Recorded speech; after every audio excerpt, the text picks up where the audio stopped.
8ویں بات اس آیت کریمہ سے ہمیں یہ معلوم ہوتی ہے کہ نبی کریم صلی اللہ علیہ وسلم کے حق میں کوتاہی کرنا یہ گناہ کہلاتا ہے.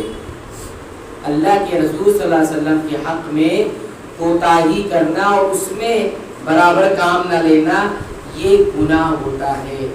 کیونکہ نبی کریم صلی اللہ علیہ وسلم کو اس آیت کریمہ میں خاص طور پر اپنے خاص حق کے تعلق سے کہا گیا ہے کہ آپ معاف کر دیا کریں.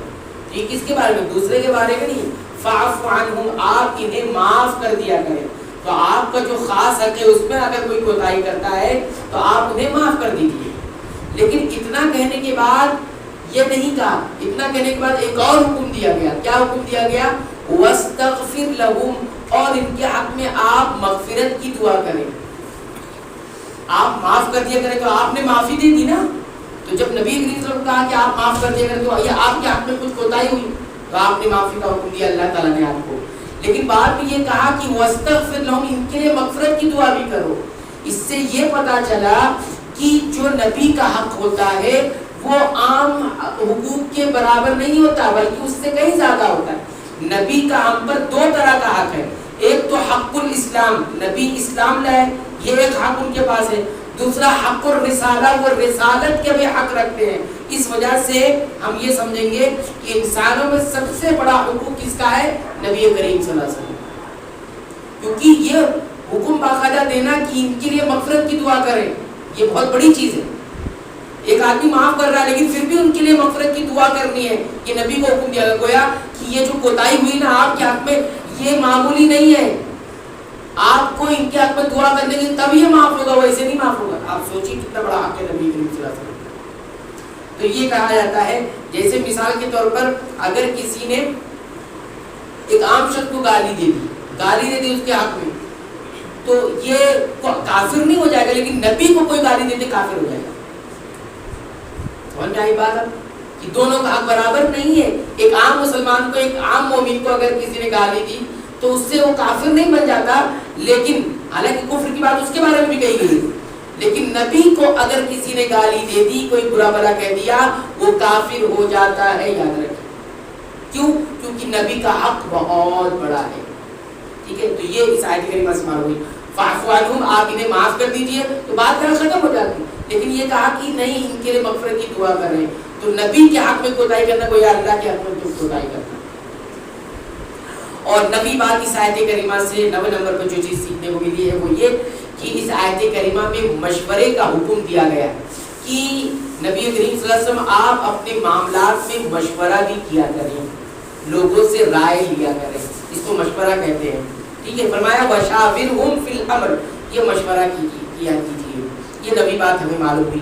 اب یہ مشورہ جو ہے نا کبھی کبھی واجب ہو جاتا ہے مشورہ لینا، اور کبھی کبھی مستحب ہوتا ہے. کبھی کبھی دونوں طرف برابر ہوتے ہیں، یعنی واجب بھی ہو سکتا ہے اور مستحب بھی، جیسا تقاضا ہو ویسا. اگر معاملہ بہت بڑا ہو اور اس کے اندر اشکال ڈاؤٹ بہت سارے ہوں تب تو مشورہ کرنا واجب ہو جاتا ہے. اور خاص کر ان معاملات میں جو معاملات اجتماعی ہوتے ہیں، عام مفاد کے لیے ہوتے ہیں، اس میں تو مشورہ کرنا ہی کرنا ہے.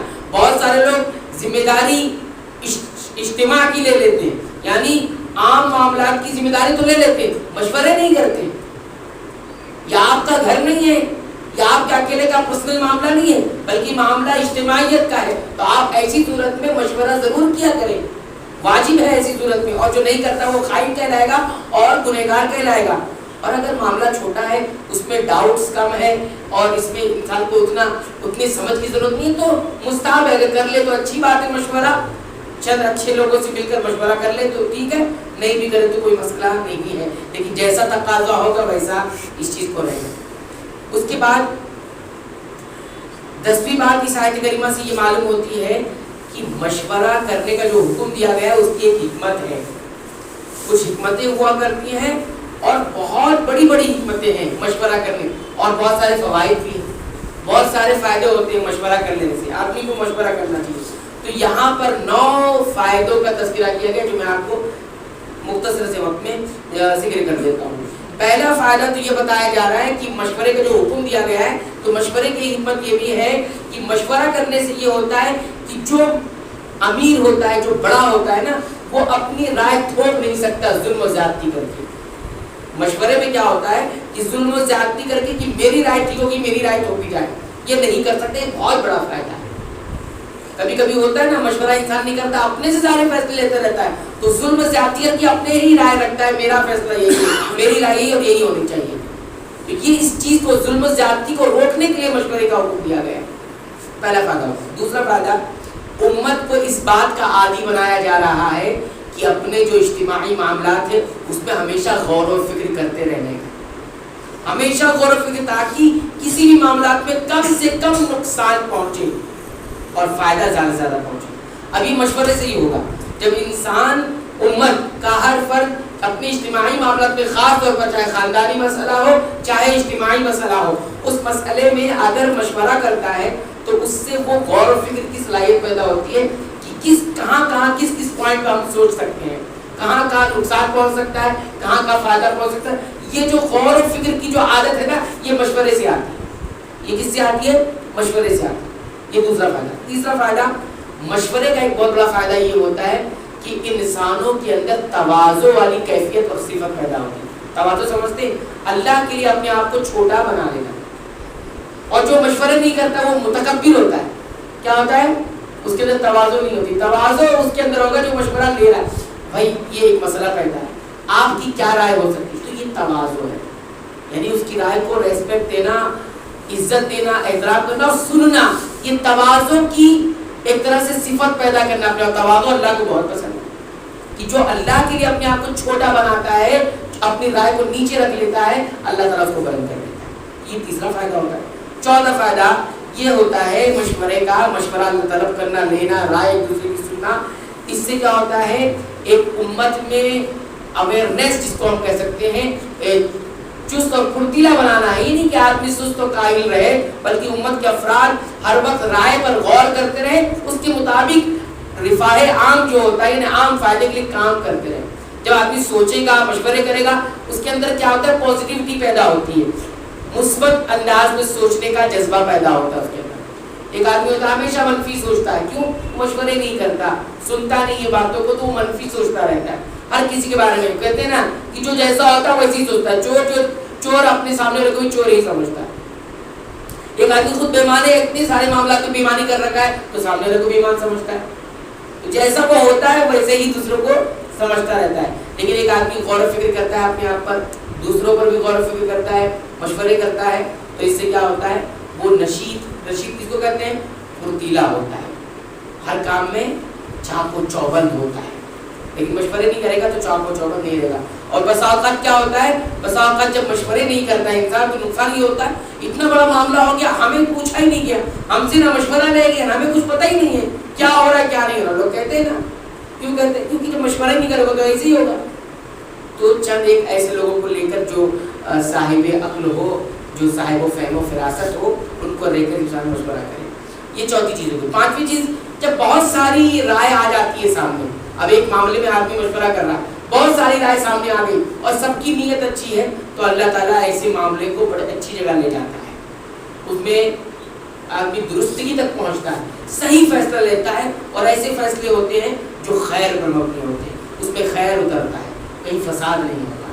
اسی طرح چھٹی بات یہ ہوتی ہے، بس یہ بہت غور سے سنیے گا آپ۔ چھٹا فائدہ کیا ہوتا ہے، کبھی کبھی انسان کیا ہوتا ہے، کسی رائے میں کسی معاملے میں ایک رائے دیتا ہے، اسے لگتا ہے اسی میں مصلحت ہے، اسی میں ساری چیزیں، لیکن بعد میں جو اس کا انجام ہوتا ہے وہ اس سے زیادہ خطرناک ہوتا ہے۔ اب وہ رائے تو اپنی دے رہا ہے کہ یہ فیصلہ کر لوں گا کہ یہ مصلحت ہے، بظاہر اچھی لگ رہی، شروعات میں ایک مصلحت لگ رہی، لیکن اس کا جو آخر میں نقصان نکلے گا وہ اس سے کہیں زیادہ بڑا ہوگا۔ تو اب کیا کرتا ہے وہ، اگر مشورہ نہیں کرے، اس پر فیصلہ کر لے، تو کیا ہوگا، بظاہر تھوڑے سے فائدے کے لیے بہت بڑا نقصان بول لیتا ہے۔ لیکن جب مشورے ہوتے ہیں تو مشورے میں لوگ انجام تک بھی دیکھتے ہیں کہ اس کا آخر میں انجام کیا ہونے والا ہے، آخر میں انجام، اور جب وہ بتاتا ہے کہ نہیں اس کا یہ بہت بڑا نقصان ہوگا، تو کیا ہوتا ہے پھر وہ اس سے بچ جاتا ہے۔ اور بسا اوقات مشورہ کرنے والوں میں جب کوئی ایک رائے قائم ہوتی ہے نا، ایک رائے جو تو ایک رائے جو دیتا ہے انسان اپنی خواہش کے مطابق دیتا ہے، اس میں میرا فائدہ ہے، یہی رائے میں دوں گا، میرا فائدہ ہوتا ہے ایسے مشورہ۔ اب وہ خواہش نفس کے مطابق تو اپنی رائے دے دیا، اب اس کی خواہش نفس سے بچے گا کیسے، کیونکہ وہ تو بچے گا نہیں، کیونکہ اس نے تو دینا ہی اس لیے۔ لیکن جب مشورے کئی ایک آتے ہیں تو کہتے کہتا ہے یہ تو صرف میری خواہش نفس تھی اور اس میں کتنا بڑا بڑا نقصان تھا، وہ بچ جاتا ہے. یہ مشورے سے ممکن ہو پاتا ہے، بغیر مشورے کے ممکن نہیں ہوگا، کیونکہ آپ رائے اپنی خواہش سے دے رہے، اپنی اس پر نہیں دے رہے کہ دوسروں کا کتنا فائدہ ہوگا. تو ایسی صورت میں مشورے سے وہ چیز کیا ہوتی ہے، الگ ہو جاتی ہے. یہ بھی ایک فائدہ ہوا. اسی طرح جو ہے مشورہ کرنے سے ایک بہت بڑا فائدہ یہ ہوتا ہے کہ لوگوں کو اعتراض کا موقع نہیں ملتا. یہ بہت بڑا، اس میں بہت بڑے بڑے فساد ہو جاتے ہیں، جھگڑے ہو جاتے ہیں. لوگ اعتراض کرتے ہیں آپ نے کس سے پوچھا تھا، جو آپ مشورہ کیا تو آپ بتائیں گے ہم نے مشورہ کیا ہے، ہمارے پاس اتنے لوگ تھے ان کے ساتھ مل کر ہم نے مشورہ کیا ہے، فلاں سے پوچھ سکتے ہو، فلاں سے پوچھ سکتے ہو. اعتراض کا موقع لوگوں کو نہیں ملے گا. تو یہ بھی ایک مشورے کا کرنے کا جو ہے فائدہ ہوتا ہے. اور مشورہ ایسے لوگوں سے کیا جائے جو اس فن کے ماہر ہو. آپ جیسے اجتماعی معاملات کا مسئلہ کرنا ہو تو ایسے سوشلسٹ جس کو کہتے ہیں ان سے مشورہ کرو، وہ بتا پائیں گے. شریعت کا کوئی مسئلہ اگر ہے تو وہ علماء سے آپ اس کا، سیاست کا پولیٹیشین کوئی مسئلہ ہو تو آپ پولیٹکس کے ماہرین سے مشورہ کریں. یعنی کہ بس معاملہ کسی اور چیز کا ہے اور کسی اور کے اس سے مشورہ کر رہے ہیں. یہاں تو آج کل ایسی چلا، نہ اہل تو پہلی بات بیٹھے ہیں ایسی چیزوں پر، نہ اہل لوگ ایک بھی مطلب اہل ہے نہیں اور اس کو بیٹھ گئے. آج کل تو پیسہ چلتا ہے بھائی، جس کے پاس پیسہ ہے وہ، میں تو بہت کھلے کھلے انداز میں بولتا ہوں، لوگ مسجد ہوا اور مدرسے ہوئے، قبرستان ہوئے اور یہ ساری جو چیزیں ہیں اس میں تو جاہل لوگ بیٹھے ہوئے، ان کو کچھ بھی نہیں آتا لیکن پیسہ ہے بھائی. 2 لاکھ 4 لاکھ عہدے بھی بکتے ہیں. میں تو صاف کہتا ہوں عہدے بکتے ہیں بھائی. آپ 2 لاکھ نہیں، آپ سیکریٹری بن جائیے. آپ 3 لاکھ ہے آپ کے پاس، آپ صدر بن جائیے. کوئی اہلیت نہیں ہے، کوئی علم نہیں ہے کہ مسجد کیسے چلانا ہے، مدرسے کیسے چلانا ہے، قبرستان کیسے چلنا ہے اور کمیٹیاں کیسے چلنی، کچھ پتہ نہیں، بس پیسہ. یہ بھی بنیاد ہے، یہ فساد کی بنیاد ہے. اور اب بہت سارے لوگ تو یہ بھی کہتے ہیں کہ جن کی کہیں نہیں چلتی ہے وہ 3-4 چیزوں کو پکڑ لیتا ہے. جس کی کہیں نہیں چلتی ہے تو وہ مسجد کی صدارت پکڑ لیتا ہے، وہاں چلاتا ہے. جس کی کہیں نہیں چلتی ہے، گھر پہ بھی نہیں چلتی، تو قبرستان کمیٹی کا صدر بن جاتا ہے. یہاں سب کا گنڈا گردی یہ سب چل رہا ہے. صاحب جگہ نہ اہل بیٹھے. اللہ کے نبی صلی اللہ علیہ وسلم نے فرمایا کہ جب امانت غیر اہل کو دے دی جائے تو قیامت کا انتظار کرو. تو آج معاملہ ایسے ہوگا، جو جس کا اہل نہیں ہے وہ اس کو سب سے آگے ہے. یہاں تو دین میں بھی سب بول رہے تھے، دین کے معاملے میں سب کی سب مفتی بنے ہوئے ہیں. کس کو کچھ فتوا بازی میں ایسی کرتی ہے اس کی حد نہیں. یہ سب مشورہ ختم ہو گیا نا، مشورے ختم ہو گئے، سب گنڈا گردی چل رہی. میں تو ایسی کہتا ہوں. تو یہ بھی ایک فائدہ ہے. اور اسی طرح 7ویں چیز ہو گئی. 8ویں چیز یہ فائدہ یہ ہوتا ہے کہ جب کوئی آدمی خطا کرتا ہے، ایک غلطی ہو گئی مشورے میں نا، تو بہت سارے لوگوں کی غلطی ہے. وہ اگر غلطی ہو بھی جاتی ہے، ایک آدمی پر بلیم نہیں آتا، ایک آدمی پر الزام نہیں آتا. یہ بھی ایک فائدہ ہے. نہیں تو بولیے آپ نے غلطی کی، آپ نے ایسا کیا. اور اسی طرح 8واں فائدہ یہ ہوتا ہے جو سب سے بڑا فائدہ ہے اور سب سے اوپر ہے، وہ یہ اللہ اور اس کے رسول کا حکم اس میں پورا ہوتا ہے. مشورہ کر لیا آپ نے تو آپ نے ایک بہت بڑی نیکی کی، بہت بڑی غلط کی. وہ کیا ہے؟ اللہ کی اطاعت کی اور رسول اللہ کی اطاعت کی. کیونکہ یہ اللہ نے حکم دیا ہے سب سے بڑی اور یہ سب سے اونچا ہے. اس لیے حکمتوں کے پیچھے نہیں پڑنا چاہیے.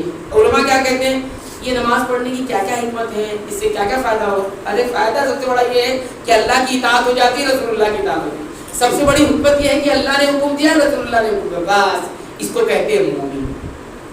اور جو پوچھنے لگتا ہے کہ ایسا کیوں ویسا کیوں، تو وہ مومن نہیں ہے. اب وہ سوچ رہا ہے کہ کچھ مل کے تب میں آگے بڑھوں، ایسا نہیں. مومن ہوتا ہے بس اللہ کا حکم آمنا، رسول اللہ کا حکم صدقنا، میں نے مان لیا، ہو گیا. تو یہ ہے مشورہ کے کچھ فائدے اس آیت کریمہ سے ہمیں معلوم ہوتے. اللہ تعالیٰ ان باتوں کو یاد رکھنے کی توفیق عنایت فرما، اسے برتنے کی توفیق عنایت فرما. ہمارے معاملات پر رب العالمین رحم فرما، ہمارے تمام احوال کی اصلاح فرما، ہماری امانتوں کی حفاظت فرما، اور ہم سے جو بھی خیانتیں ہو رہی ہے رب العالمین اس کو درگزر فرما اور اسے ہمیں باز رہنے کی توفیق عنایت فرما. آمین. وآخر دعوانا الحمدللہ رب العالمین.